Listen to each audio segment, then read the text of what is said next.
Hello, friends, and welcome to Worldbuild with Us, the podcast where we create fantastical worlds with help from you, our listeners. My name is Rob Hilferty. I'm here with my co-hosts Daniel Quinn and Courtney Staples. On today's episode, we are finishing up the Battle of a Thousand Suns landscape where, oh boy, it's just a big old fight game, and that is very exciting to me. Basically, we got a prompt from one of our patrons, one Lord of all Chris's, and he challenged us to Mortal Kombat. And so in our last episode, we built the world as we knew it. We've got kind of a cool sci-fi-ish world where planets of all kinds come together in a big tournament. And today we're going to finish that up. We ended last episode with a twist, which was an unreliable narrator / main character. And before we get into that, I just want to remind everyone that if you want us to build your world, you can always go to our website, worldbuildwithus.com, and submit your own prompt. Alternatively, if you want to follow us on social media, we are on Twitter at Let's Worldbuild, or if you want to come join our Discord, you can follow the link in the description. And if you're feeling particularly generous, like our patron here, Lord of all Chris's, then you can give us money over on Patreon. Now, on to today's episode. Who wants to get us started with reconciling the twist of an unreliable narrator / main character? My idea for it was that since this is a big tournament and there would obviously be a lot of media coverage and there's also the political factor in there, like what if the sort of unreliable narrators are the media themselves and government propaganda? So maybe the characters are hearing about this tournament from all these different sources and trying to piece together like what the actual story is. That's a really fun concept. I always love talking about fake news. So what's being what's the propaganda angle? What's being hidden from the public at large here? It's got to be, I mean, we know that the villain believes that they should be leaving the system because it's not sustainable what they're doing with their fake star. Mm-hmm. So maybe it's the fact that something is wrong or failing, and so they're hiding that information by overblowing how great everything is. Maybe there's like a lower and lower return on investments when it comes to powering up the star. Mm-hmm. And so they're eventually leading to an inevitable heat death of this fake star. That's a really good, interesting point. Mm-hmm. Yeah. Climate change. Yeah, basically. Everyone's in denial. So what's the scapegoat then? Who's to blame for it? Yeah. Let's see. I mean, who's to blame for the apparent loss of return? Like, is that obvious to people, or is it something? Because that seems like that's what they're hiding, right? Well, actually, I mean, if the villain that we created last episode, he's the one who's been slowly draining power from, each subsequent champion. So realistically, he's kind of the hidden, like the hidden boss. He's the one who's actually to blame, but people don't know about him yet. He's hidden away. He's secret, right? He's the secret boss you got to unlock. So what are the media blaming for the lower and lower kind of power surges that they're experiencing? That's my question. So question for that is there a genuine decay happening in their society, or is he strictly the cause of the decay and it's just his ideology that he wants to leave the system? I like the idea that he's the one who's responsible for the decay. Okay. So it's not that there actually is something happening, that their system actually is sustainable. He's just making it not that way. Correct. Right, yeah. He's just siphoning enough power to allow himself to travel. So the question is, what does he blame? How is he helping manufacture the media to make it seem like what's the scapegoat? Right. Actually, the idea that this champion or former champion is like very much in bed with the media does sound pretty on the nose and pretty fun, I think. Like corporate interests and capitalist interests always kind of coincide with media interests and whatnot. What if we blamed it on in the past in the real world? Climate change in particular. Man-made activity. I mean, realistically, it's often like a racial thing or like an immigrant thing most of the time. I mean, like even now, right? Like people are blaming the spread of the virus on immigrants. That's not climate change. realistically, there's just a denial about a lot of it some of the time, isn't there? Like, Mm-hmm. Well, a lot of the times, like, so for example, with cigarettes, they'll usually misrepresent information to make it seem like something. A study that says one thing is actually saying the opposite, and they'll make it seem like it's saying the opposite. So then either you pick a non sequitur, which would be something like blame Chinese people, right? Or you pick something that seems like it could be correct, but it's clearly being misinterpreted. Can we go with an ultimate boomer excuse, which is my generation, the older generation, was just better? So these newfangled champions just aren't as strong as they used to be. They just aren't working as hard. Nobody wants to work anymore. Yeah, no one's willing to fight to the death anymore like they did in my day. So it's kind of a nationalism, is what they're using in a sense. Because and then it would rally the kids to fight. Yeah, not just that, but it's also like a moral decay. It's one of those things where there's like a panic. Values. Yeah, exactly. Which serves his purposes because I imagine he wants to get the fighters together because he needs them to drain them and then to ultimately destroy the system. All right, that's a fun angle to kind of take it with. Daniel, what was your reconciliation with the whole twist? Mine had more to do with maybe the villain isn't quite like wrong. Like, so I would have suggested something like there is something fundamentally wrong with the system and what he's doing isn't actually bad. It's necessary. So kind of like a Watchmen situation, right. Where, what's his name? The main bad guy. Yeah, he's trying to like unite the country against something for once. So he has to manufacture conflict. So something like that, where the unreliable narrator ultimately really is the villain, or at least our perception of the villain. Right. And there's some moral shades of gray that we're kind of experiencing here. Interesting. How can we reconcile that with the Courtney's idea here with the media and everything like that? Do we just throw out the idea that this is sustainable except for this villain, or something else maybe? I mean, he could have, if he's fighting in a secret part of the tombs, right? That's where he is, where the final battle takes place, or is it on the Star or something? Yeah, we can do that. Like maybe he has discovered some hole in the Star itself or some problem in it, so he's not totally wrong. He is draining it, but maybe he realizes like, I'm just going to accelerate this process because it's inevitable, So he's like literally an accelerationist. Mm-hmm. And yes, like maybe literally. Yeah, maybe there could be like alternate ways to fix it, but he's just like, no, fuck it, let's just end it this way. Yeah, he's like, let's just abandon the system and make a new one, even though we could correct this. Yeah. So what I'm hearing from you is that we're going to try and take a rocket ship to Mars and live on Mars. Yes. We can totally terraform an uninhabitable planet. It'll be fine. Yeah, his bad guy name is Musk, obviously. Yeah. I think you mean Shmilon Musk. He's Musk, but he looks like Trump when the conservatives draw him in cartoons. Oh my! So like literally got muscly. Emperor Musk. Yeah. Okay. Gotcha. I'm already grossed out by this. All right. So I think we can certainly reconcile that. That's interesting. So let's kind of take that. But what did you have in mind? Because you didn't tell us yours.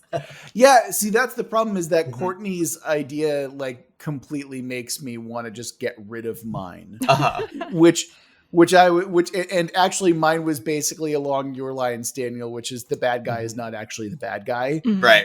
Or alternatively, I was of two minds. One, I can do that, which is the bad guy is not actually the bad guy. Or the alternative idea that I had in mind was the guy who claims he's a pacifist is not actually a pacifist at all. In fact, he's trying to ramp up warmongering. And actually, if we kind of take that seems idea, legit. Yeah, that seems like he would be, I mean, if we take that concept and like ramp it way the fuck up, we can have it so like he's not trying to escape this system as like in a peaceful means. He's trying to leave this system, one, because it's dying, and two, because he's already proven he's the strongest. So now he's going to use that power to conquer other solar systems, essentially. Yeah. Maybe he doesn't plan on settling other systems. He plans on invading them and taking them. Yeah, maybe. Maybe he's going to use the star as a kind of rocket ship and basically go from system to system, devouring other stars and planets and stuff. We can have He's like a turned real it into Galactus. a weapon. That's why he wants to accelerate it, because if he can get all the heroes that came to fight him, he can supercharge the star, dislodge it from their system, and begin his invasion process. Yes. Okay. Yeah. Amazing. I mean, that is a very fighting game plot if I've ever heard one. So that's why you gotta stop him in the end, because you're like, this is crazy, you know? Yeah, exactly. Like, you're gonna do what? Oh no, you gotta go down. And then like he's also tapped into all the tombs. So all the tombs plus the present heroes. So he's using all of them basically. Got it. Okay. Interesting. I am all the Jedi. God, vomit. Yeah. Come on, Daniel. Anyway, so I think that's a pretty good reconciliation of the twist. I think that's pretty dope, man. I'm very excited because normally we introduce factions and other things that are appropriate to, the setting and the concept that we're kind of going with. And in this case, we're doing things a little bit differently. We're actually going to be introducing one of our very own fighting game characters into the system in and of itself. And what we're going to do is, just based on the character description, we're going to then extrapolate that and see what it means from a world building perspective. What does this character add, and what can we learn and glean from the character that we've created? So I'll start us off today, because normally when I play fighting games, I typically prefer rushdown characters or grapplers a lot of the time. You should explain what those things are, because we don't know what those are. Yeah. Okay. Yeah. So in fighting games, there are like general archetypes of characters. It's basically, when you enter a fighting game, you have a plan of how you're going to fight your opponent, right? So when it comes to a rushdown character, it's exactly what it sounds like. You're going to be very aggressive. You're going to attack the enemy as much as possible, put them on the defensive. Characters like this would be someone like Giovanna from Guilty Gear Strive. It would be someone like Makoto from Street Fighter 3 Third Strike, stuff like that. You also have grapplers who, they're big and they're slow, and once they grab you, they do like half your life bar in one move. You have Potemkin again from Guilty Gear Strive. You have Zangief from Street Fighter. You could even look at like King and Armor King from the Tekken series. They're kind of like a grappler type. Or Marduk is also not a bad option of that as well. Those are my two favorites. There's a bunch of different other types as well. There's Shoto. There are like joke characters as a general archetype as well, where it's like, hey, this character sucks. Ha ha. This is the whole joke, is just it's a bad character, right? Then you have the Shoto, which is typically like a main character who has Dragon Punch, Fireball, and Tatsu, which are just like gap closers, basically. So like Terry Bogard, Ryu, and Ken, those are all, Shoto type characters. And then we have the archetype that I want to mess with, because I don't play them, but I think they're interesting. I'm like not good enough at fighting games to effectively play this type of archetype that I really want to mess around with, which is, and I'm missing a bunch of others, but I'm focusing in on my character now. I wanted to create a zoner. And a zoner is basically the opposite of a rushdown character, where their plan is to fill the screen with projectiles and minions and bullshit, so that their entire game plan is to keep away from the enemy and like hit them while doing so. And it's an incredibly frustrating and annoying play style if the person's doing it right, which I think is actually really fun. I think that zoners get a lot of shit because it's kind of antithetical to like fighting games. It's like, like, just sit here and punch me. But it's like zoners do the opposite of that. So I created a character who is Diana, Priestess of the Moon, and she has two cyborg assistants. They basically look like robot mannequins, And what she can do is she has a hammer and these little talisman things. She takes a hammer, nails one of the talismans to her cyborg assistant, and then they take on whatever spirit lies within the talisman itself. So this woman is basically like able to summon up heroes of her planet, not the solar system, but of her planet, and evoke their skills within the mannequins that they have for limited periods of time. So, when you need someone who's going to drive really well for the driving part, guess what? Hammer, nail, and then you summon up their version of, Dale Earnhardt or whatever. So, shamanistic Dale Earnhardt. yeah, exactly. So it's like you're basically summoning the robots you're summoning the spirits of these heroes onto these synthetic robot things. And in like a fighting game, she would have her own ways of fighting, and then her keep away style is to use the heroes that her robot assistants to keep the enemy away, basically. So that's my concept that I wanted to work with. I like that it's drawing on her culture, like literally, because then it gives her this like really cool diversity to work with. And I could imagine even like, I could imagine her like using that same mechanism to like summon the spirit of, I don't know if this is like, she's summoning like the spirit into her, not really like a literal thing. Right. Right. It's kind of like, okay, I need your expertise in this thing. Time for me to use your skills in this, in that way, So she's like Neo using the Matrix, but it's her people. And so she could summon like the spirit of like a fighter pilot or like you said, like Dale Earnhardt to do like the mech battle. Exactly. Does she change at all physically, or is it just like, I don't know, she changes color or something? She doesn't, but the robots take on the full form. Okay. They're like they basically are not shapeshifters, but they're like holograms, basically. So it could be a giant mech that she could summon then, basically. Not through the little bot guy. Not necessarily, no, because I had it in mind that the cyborgs that she's dealing with are like human size, like that's kind of the size and scope. But if so be sitting in the cockpit with her. Exactly right. Yeah. So the other thing that I think is kind of fun and interesting about this is that like she's in the passenger seat during the driving battle. She's like barely paying attention because she's having, like her minions basically do the work for her. That makes sense. Mm-hmm. She's kind of has these ghostly companions. Exactly right. Yeah. I can kind of picture them having the grid graphical look. Like when you have like a hollow spline, I guess spline is the word, splines of a thing.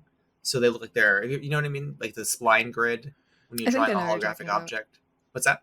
I think I know what you're talking about, yeah. Yeah, so it's like they don't look like the fully formed thing. They look like a sketch, but like a line drawing of it that's three-dimensional. See, I had it in mind that they would basically look like fighting game characters. Well, they're just other fighting characters. No. I mean, because the graphics aren't quite there yet, they're just like, all right, we're going to get as close as possible.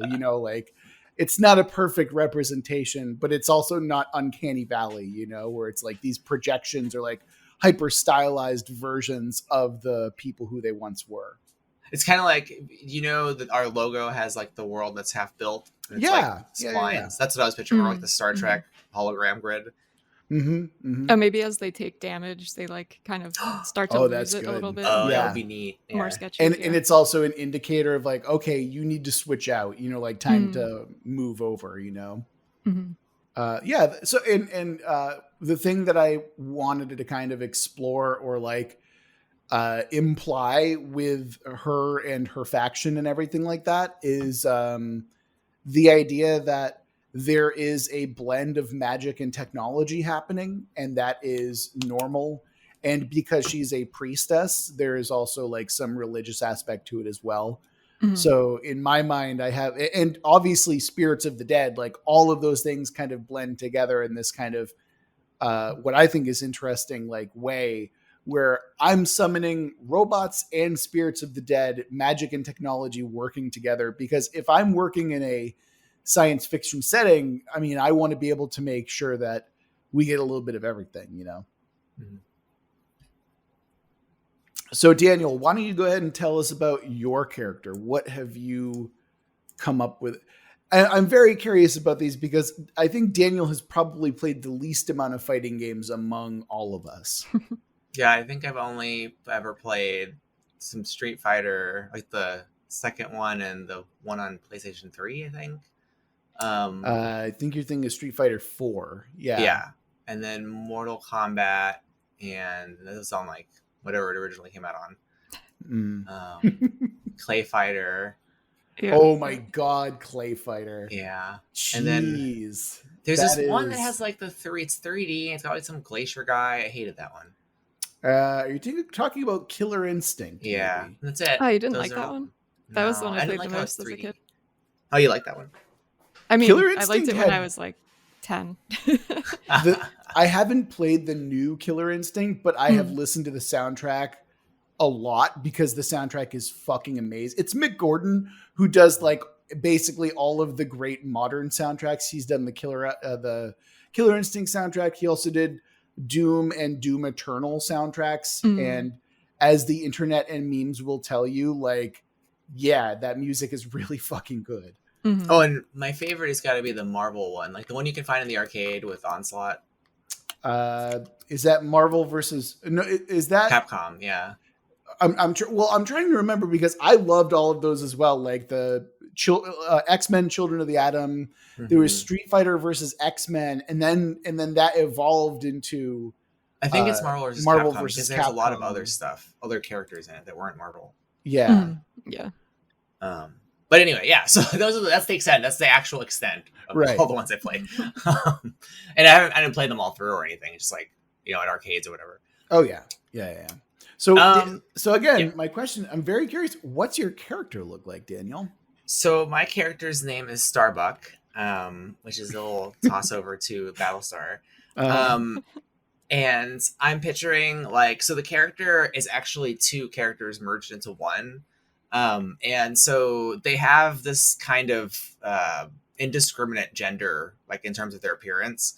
But what they really are is two beings, because on the world that they come from, there's the society is split into an aggressive gender and a non-aggressive gender. So how do you want to render them? I don't really care. But basically there's two personalities. And so their society, I'm picturing kind of Spock, Vulcan, highly logical. And the way they control their emotions is by binding two people together. And so one is aggressive, but one is non-aggressive. And so, and they're kind of like psychics. So I'm imagining their powers being very psychics. But the key thing they do is they're really good at starfighting. So when they're in fighter pilots, they can split into two, or when they're physically fighting, they split into two. So you have the red and the blue fighter representing the two kind of styles of fighting. And I'm thinking fast, long range stuff. Like Chun-Li-esque attacks. And also having that, how in a lot of the fighting games you can call in the secondary character. Yeah. So I imagine that function, but that's actually one of their normal moves. They just split apart and split together again. Got some ice climbers action going on. We could even go so far as to call them a stance character, where the personality, the dominant personality, switches between them and their fighting style switches with them. And that's actually an archetype of fighting game characters as well. Like Gen, for example, or, a million of them from Virtua Fighter all have these stances that switch, and then their fighting style changes pretty dramatically depending on where they are, In terms of what they would look like, I imagine kind of Last Airbender monk, but they have the outfit of a Battlestar starfighter pilot. Gotcha. So what can we, my question now becomes, what can we glean from the information that we have from this character? Obviously, gender fluidity and the fusion of personality types come together. That's obviously fairly indicative of that planet. My question is obviously now, so when it comes to the fusion part, right? How does that work? What does their planet look like? Is it totalitarian? Do you have to become fused with one another? Or is this some kind of a class thing? Is this some kind of eugenics thing? How does that look like? What does that look like to you, Daniel? I would have seen it as a cultural practice that may have some religious connotation to it. In that the merge, it's like kind of like you're almost like if you're marrying someone, like you've decided this is your other and your partner, and you double with them, but you literally can merge together with them, and so it helps you keep your emotions in check, because one half of their society is probably raised to be very aggressive, and the other half is raised to be very passive in order to control their emotions. But when they join, they're even more in control. Right. So can these people split afterwards, or are they basically forced into a singular state? I think they can. It's just a matter of like they prefer to be joined because they're less strong when they're split. So when they're fighting, it's easy for them to split and then like confuse their opponent, because now they're dealing with two people, you know? Right. So I don't think anyone here has seen Steven Universe, but you've basically made Garnet, and I'm totally okay with that. Really? Yeah. I think that's also that's a spoiler for season 1, but still that's a really cool concept. I like that idea a lot, Daniel. Imagine like the kids, like, you know, they grow up finding their way into one, not caste, but one group or the other, and then they try to find their opposite and pair with them. Right. Like in a platonic way. It's not like, I guess it could be romantic too. I was going to say, so like, wait, how do we deal with romance? Is it like, do fusions like date other fusions? What happens if one character or one side likes the other side, but not the other? Like, how does that work exactly? Yeah, I mean, I'm totally open, but what I imagine is that since they're a highly logical society, their mating practices are probably divorced of, you know, the jealousies and issues we deal with. It's more like a practical concern. But I'm sure it's complicated because they're still two separate entities, you know? Yeah. Oh, absolutely. Yeah. And that's the thing that's kind of interesting. And we will never talk about in terms of a fighting game. Like no one, or rather very few people are going to sit here and talk about like, well, what are the implications? How do Outlanders date in Mortal Kombat? You know, like I can't remember. I can't remember Baraka's race, but how do those reptile people? No, Baraka's the one who have the blades in their arms and they have no lips and just giant needle teeth. Ew. It's like obviously you're not smooching anybody with giant needle teeth, right? So it's like, what does that look like? You know, like no one asks those questions. That's why we're brave, #brave, asking the tough questions here about Mortal Kombat romance options. But I'm sure the fan fiction authors ask those sorts of questions. Oh yeah, but that's okay. That's all like just penetration. Like that's not, you know, actually now that I think about it, there's probably some gross fan fiction about like needle teeth and stuff. Like we're getting super off track here. I apologize. Courtney, save us and tell us about your character, please. Okay, will do. So I don't have a name for this one, but I was kind of going in the direction of like somebody very beefy who does slow but very strong attacks, which is kind of the opposite of what I tend to play in fighting games. Accurate. That's typically what I play, is like the beef master type stuff. Yeah. And so I had wanted this person, I'm picturing them as like a human or humanoid, but essentially their power comes from both their strength and the fact that they have a particle accelerator strapped to their fist. Oh, to their fist? Oh, wow. To their fist, yes. So they can punch you with little black holes, essentially. Oh, that's great. Yeah, that's really fun. So outside of punching for the little... so outside of particle accelerator fist, what can we glean from this character's world based on that information alone? I mean, I think technology would have to be pretty advanced for them to have a weapon that can function like that. But at the same time, they clearly value strength and sort of up close combat. So maybe they're like very like in your face type people. Very aggressive. It sounds like too their culture might be into cybernetics in some way. Yeah. Oh, that's actually a very good point. Yeah. Like body mods and enhancements and stuff. Yeah, how into body mod? Like, how humanoid is this humanoid? Is my question. The beef boy that we're talking about, and also is it just cybernetics, or is it like, you know, like maybe genetic alterations and breeding or something like that? Oh, that could be fun to play with.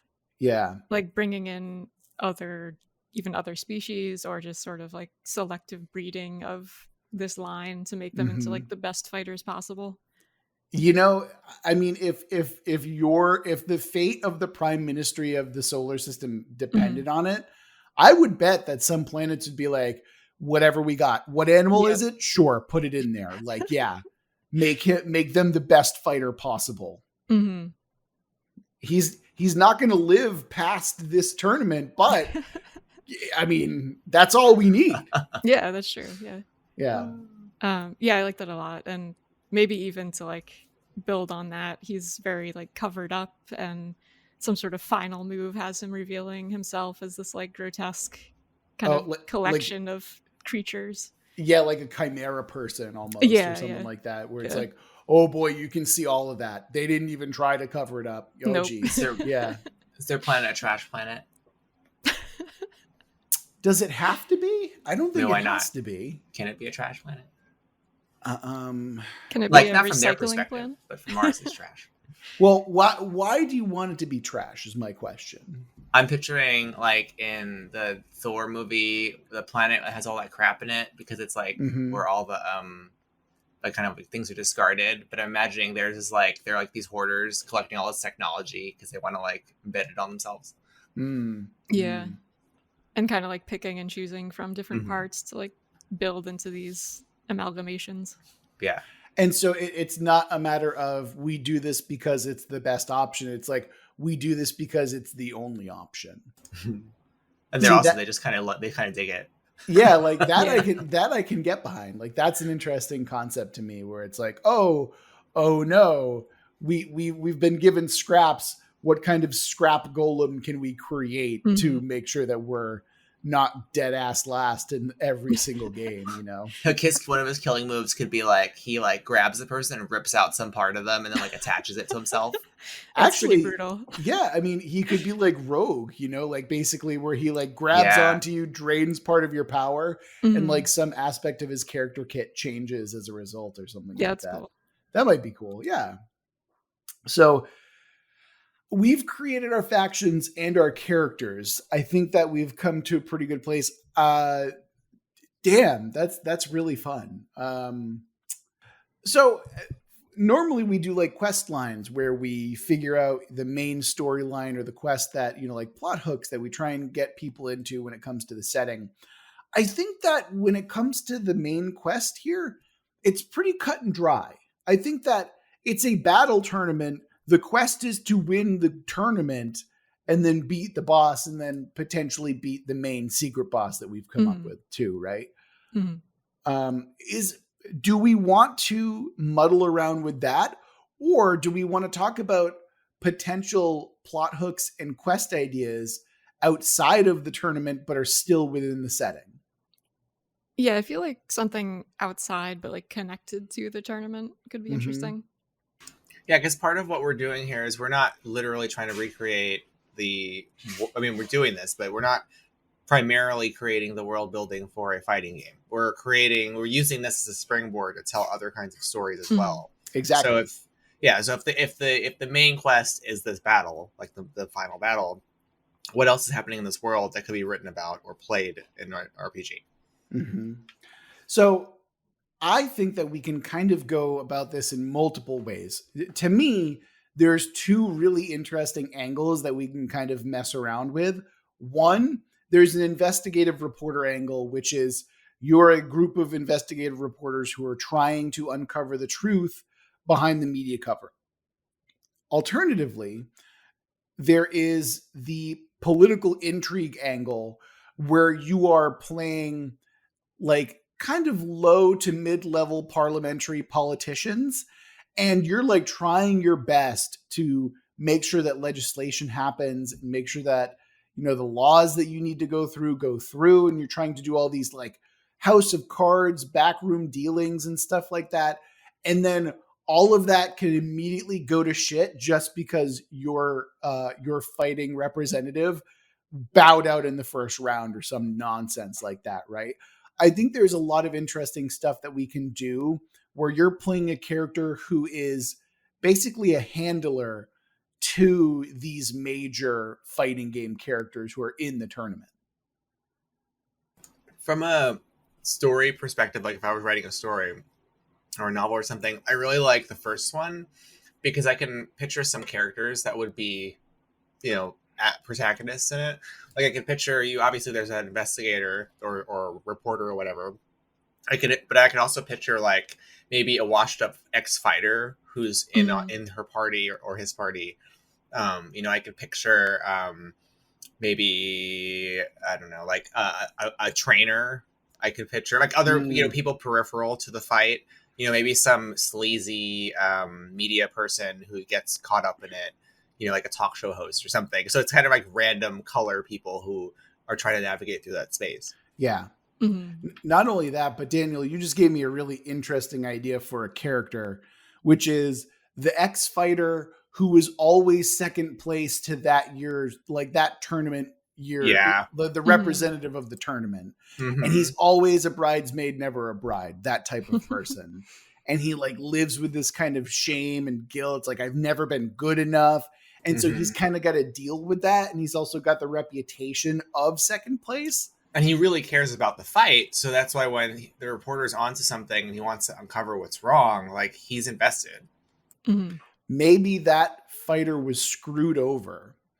Maybe for political reasons, he was actually supposed to be the one to go into the fight, but for whatever reason, they needed someone else to go in. Yeah, exactly. Like maybe they threw a fight and he like really hates that.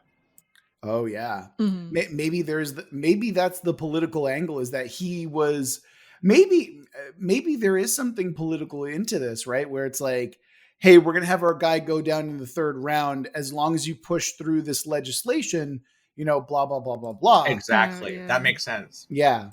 That's where you can kind of shift between the politics and the investigative reporter, like that kind of world. That's the B plot. Yeah.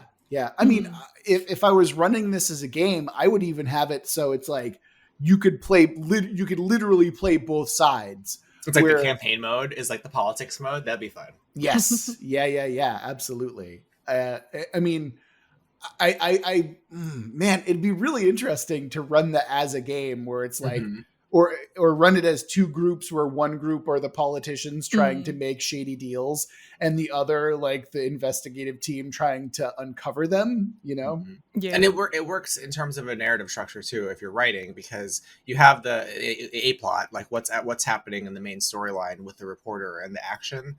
But your B plot could be the scenes you switch to talk about the higher level politics, to show what the politician is doing, what's happening in the background. So you have those two perspectives. Absolutely.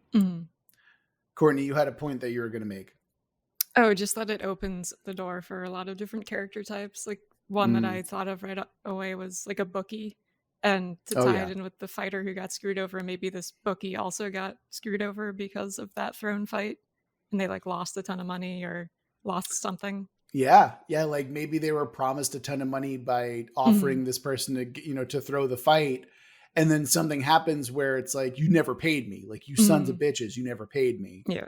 And not only that, but I have this whole idea where it's like, you could literally call it the B-listers or something like that, where like, that's the name of the squad that have gotten together because they were all second place in whatever they were talking about or something like that. Yeah, that's really fun. That's really interesting to me. Like that type of story. So you can do your punch, you can do your punch fight tournament. Like that's totally fine. That's cool. That's what, a big reason why we built this kind of setting to begin with. I really love the idea of an entire system that's built around the tournament and the political maneuverings within. Like, I think that's a really fun, cool way that we can kind of explore the setting as well. Yep. All right. So with that all said and done, now we're just going to roll some dice and figure out how we can reconcile the dumb bullshit dice when they roll. So let's see what happens. So here we're going to try and come up with a plot hook within the setting while changing the genre and focusing on a different theme. So let's see what the genre we're going to be focusing on is. So we're kind of already there. It says space western. So we've got space western. Let's see what the theme is. Okay. So the theme is the mundane, and we literally just did this though. Yeah, Like I yeah. feel like we just did, I'm gonna re-roll. We're gonna cut that. We're gonna re-roll. Actually, wait. Idea for Okay. space western with what was it? Mundane. The mundane, The yes. mundane. Um, something about like the chefs or like the cleaning crew who takes care of the tournament area Oh, at the and the fight. fighters. Yeah, Okay. yeah, Now we're getting into straight up comedy, and I'm here for it. I think So that'd be great. I mean, that's like when you have the guys serving the food in the baseball stand. yeah. yeah, okay. So I love the idea. What's the quest that they're going on though? Well, Because if it's like, oh God, I hope they don't allow fatalities this year. Do you remember that happening last year? It took us months to scrape the teeth and gore out of the arena. that could certainly be a comment that they have. Yeah. I imagine you could do it very small scale if it's a story, so a short story, where perhaps they're onto the fact that a fight is going to be thrown, and they've covered this fact, and perhaps there's some shenanigans involving their employers that would screw them over if this happens, and so they've got to find a way to like either convince the fighter to not go through with it, or I don't know, like change the situation so they can't throw the fight. You know, that could be something very simple and mundane. Yeah. That's a fun idea. It's like one of them like finds a slip of paper when they're emptying the trash, or like overhears something when they're waiting a table, or Right. kind of in the stands or something. There's something that I'm trying to like work with here. Like there's something rattling in my brain, which is like, hey, why don't we deal with some doomed protagonists here? And it's not about, like it's not about getting out of the situation scot-free. It's not about like ascending to a god or walking away with a bunch of money. This isn't a heist movie. It's like coming to terms with something that is like very devastating and quiet. Because if we're doing the mundane, I'd like to explore something like that where it's like, hey, I'm not going to be able to pay off these debt. Maybe that's what we focus on. Maybe it's not even before they throw the fight. It's that these people have spent their entire life savings on these fights, and it's the aftermath of I don't have the money, and now the mob or the equivalent of the mob is coming for me, and I have to make peace with myself while also cleaning up the blood and gore from said fights. Yeah, I mean, you could do that kind of like a social commentary version of it too. You know, if you didn't want to go the comedy angle, so then you got a whole different tone, which is really neat. Yeah, I mean, there's just something to me that I think is really like. Don't get me wrong. I think we've got a really hilarious premise with this. I just wanted to see what we could do if we went super dark with it too, because I think that's kind of interesting. You could also have it as like a black comedy as well, where it's like they're like literally shoveling giblets into like a scoop pan or something like that while talking about they're talking about their own inevitable death at the hands of the mob, you know? I mean, what you could do in that scenario too is tell it from the perspective of one of the mobsters who is responsible for this stuff. And so the peripheral characters are the ones we're talking about who work the fight. Actually, this reminds me, there's an indie game called Adios. Have I talked to you guys about this yet? No. So Adios is a really brilliant, really well-written indie game that is about a hitman who goes to a farmer, a pig farmer, and the mob has been using the pig farmer to basically get rid of bodies. They would have the pigs eat the bodies and stuff like that. And the farmer he tells the hitman like, hey, I'm not doing this anymore. I want out. And the hitman is basically like, you know what that means, right? And the farmer is okay with that. I think that you could tell a really interesting story from both sides of it. Like, exactly. And then you have the story structure of A and B plot, or at least this is not different plots, but you have different perspectives. So you could switch between two characters' points of view. Oh, yeah.